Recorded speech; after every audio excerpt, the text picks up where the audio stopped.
Guys, what is luck? Well, what does the word luck mean? You hear it all the time, right? I know you're going, Dana, what kind of question is this? Just play ball with me here. Someone wins the lottery.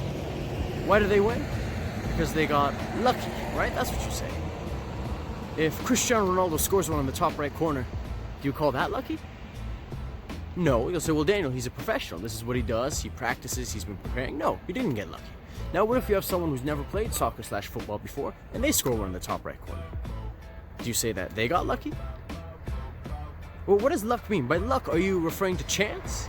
Are you referring to random, to the work of the universe? Is that what we're talking about? What if luck means something? What if it stands for something and people just misuse it? Right? Because a lot of the time you see these people who are doing great in life right now, and you see them and they're skyrocketing and they're amazing. You look at their materials and their happiness and you're going, wow, this dude just got lucky. But it's interesting because we say that without knowing their backstory. We open up their book to a certain page, we read that page and we go, you got lucky. Start from page 1. Look at their come up, look at their upbringing. Right? Who was around them? What do they do in terms of money, in terms of housing, in terms of relationships? Because oftentimes when we're sold on a matter, we go into, it's not even a discussion, but we go into something having our conclusion already figured out. We say, I'm here to problem solve. I'm here to get to the bottom of things, even though I already have my own conclusion. And I'm just ready to spill it out.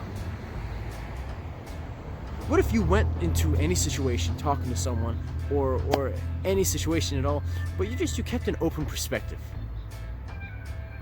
You went into it with the idea of, you're here to understand.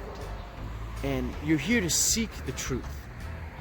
Not to prove a point, not to make yourself sound smarter than you are. Does that kind of make sense? There comes a point where you speak with an individual and you're after something, right? There's a problem that you're trying to solve, or sometimes you just need someone to talk to. But where's the difference between, hey, I just want to say what I want to say and get it off my chest, as opposed to, let me really listen to what you have to say. And let me really listen unbiasedly, because I might be wrong. When was the last time you went into a conversation where you had a disagreement, you and someone else had a disagreement, and you told yourself, you said, okay, before they start talking, it's really important that they might have good points here. They may have thought about something that I didn't think about. What is the chance that I'm wrong about this? What is the chance that I am missing something here? That they know something that I don't? And then you go into that conversation with an open mind.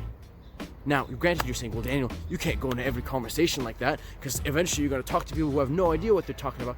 I understand, right? Nothing's black and white. But just taking that idea with a grain of salt in the sense that, maybe me not knowing something, or me thinking I'm knowing something, having someone else correct me changing my mind and being like, thank you for making me realize that, maybe that's not a bad thing, right? Maybe even though my ego gets hit initially, maybe at the end it's a win for everybody involved, isn't it? I see too many people who think, I won the argument. Oh, interesting. How do you win an argument? Did you guys come to a conclusion together? No, I changed so-and-so's point of view. The only thing that you're winning when you change so-and-so's point of view is you get a boost in your ego. The person who's really winning, if you even want to use that term win, in a conversation, when you have two different perspectives on a matter, when you have two different ideas or answers on a matter, in my opinion, it's the individual who changed their minds. We have this idea of, if I'm coming to you with the idea, and if you're coming to me with the idea, we're both going to stick rooted to our ideas, and the person who can change the other one's mind, he was the successful. But, which is a fair way to look at it, I guess, if that's what you want to do.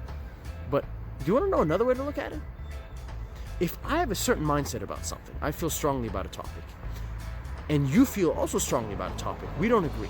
We sit down, we talk about it, and you manage to change my view, I gained something from this conversation. I learned something new. I'm 0.1% better today than I was yesterday. I was able to take something away from it, as opposed to talking about what you already know. Does that make sense? So you both go into this conversation going, you know what you're gonna say, they know what they're gonna say. But then on the other side, you're gaining something. So you come out of that conversation not going, oh, so-and-so changed my mind, but going, wow, you know what? I never thought of it from that perspective. And maybe you learn a thing or two that's new, and it makes you look at the world differently, it makes you look at that topic differently, and you are better off because of it. Changing your idea is an amazing thing. Changing your mind. Having a change of opinion is incredible.